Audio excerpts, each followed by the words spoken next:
Un hydromel qu'on a fait ici, en studio. Mais en tout cas, il est super bon, très très sec, très fort, pétillant et froid, c'est un peu bizarre.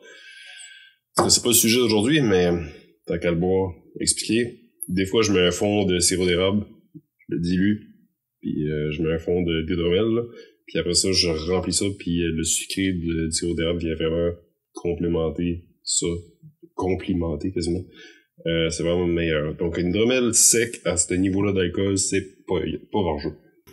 Aujourd'hui, j'aimerais ça parler un peu du futur de la chaîne et futur de, dans le fond, de nos valeurs, tout ça. On a évolué à travers la chaîne. Puis, on a eu de super beaux échanges avec beaucoup de personnes qui se partent en entreprise, des gens qui font du kombucha pour la première fois, ce qui est vraiment super cool.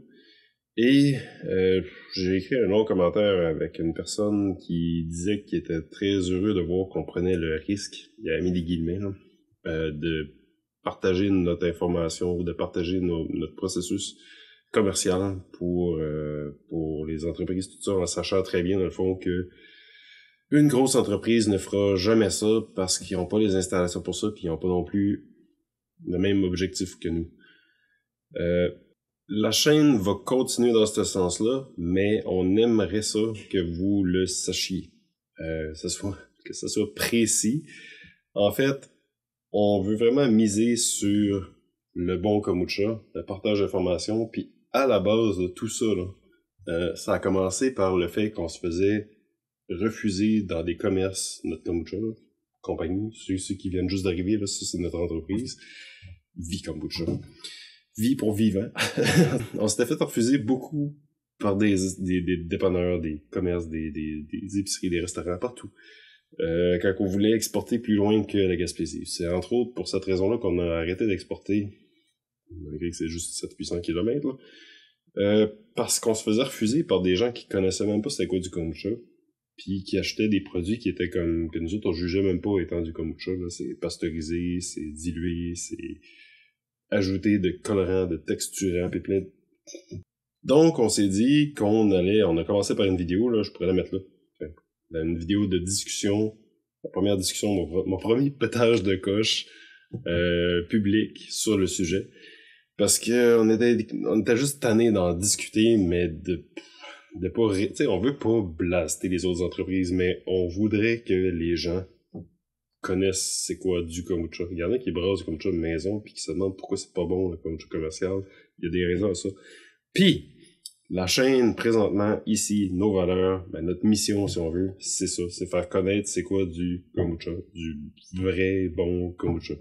Ça peut être commercial, ça peut être à la maison, ça peut être un gros kombucha industriel, on dit à des millions de litres à l'heure, pourrait être aussi bon que ce qu'on fait. C'est juste une question de méthodologie puis de bon vouloir. Puis de sacrifier une partie des profits pour faire un produit de qualité. Et si les clients connaissent finalement c'est quoi du bon kombucha, ils vont le rechercher. Ils vont en demander, ils vont critiquer, ils vont s'informer sur les processus de telle ou telle compagnie. Puis quand ils vont mettre le doigt sur une bonne entreprise, ils vont l'acheter, ils vont flusher la mauvaise, et la mauvaise va se retrouver à perdre des clients. Et puis, peut-être qu'un jour, elle va se réveiller et elle va dire, peut-être qu'on pourrait changer notre processus un petit peu, ici et là, puis travailler un produit peut-être plus de qualité. Fait que, en tout cas, oui, on partage l'information gratuite. Oui, on dit comment faire du kombucha commercial, nos secrets, tout ce qu'on sait. Mais c'est pour le bien de notre entreprise quand même, parce que ça peut faire évoluer le kombucha en général. Le seul problème, c'est que on n'a pas de visibilité tant que ça. Les vidéos en général ont comme 300-400 vues, ce qui est vraiment pas assez. Je comprends que le langage français est une barrière par rapport à tout l'international pis tout ça. Puis qu'en plus, c'est du kombucha. Qu'on se le dise, c'est un public niche. Mais on atteint quand même quelques personnes. Donc, si vous voyez prochainement des vidéos à tendance plus virale, ou des clickbait, ou des trucs moins notre style, Ça se peut que ça soit pour le bien de la chaîne, qu'on veuille simplement élargir notre public un peu. Prenez-le pas mal, on fait pas ça trop souvent. Puis par ça, tu sais, je veux dire, ça se peut qu'il y ait des shorts ou des choses qui vont se passer, que l'information sera pas nécessairement bonne.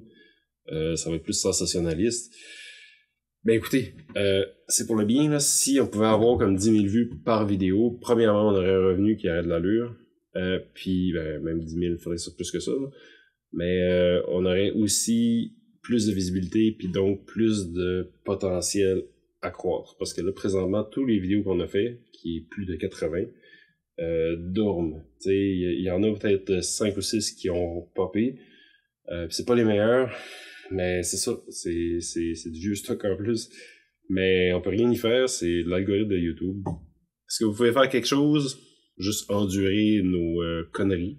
Parce que ça se peut qu'il y ait une couple de trucs. J'ai pas d'idée encore, là, mais ça se peut qu'il y ait une couple de choses qui s'en viennent qui soient bizarres. En tout cas, riez avec nous, là, parce qu'il faut jouer un petit peu la recette de YouTube, on a comme pas le choix. Mais c'est la vie, c'est comme ça. Puis, ben c'est ça. Sur ce, ben, tu lu, et puis on se revoit dans une vidéo informative.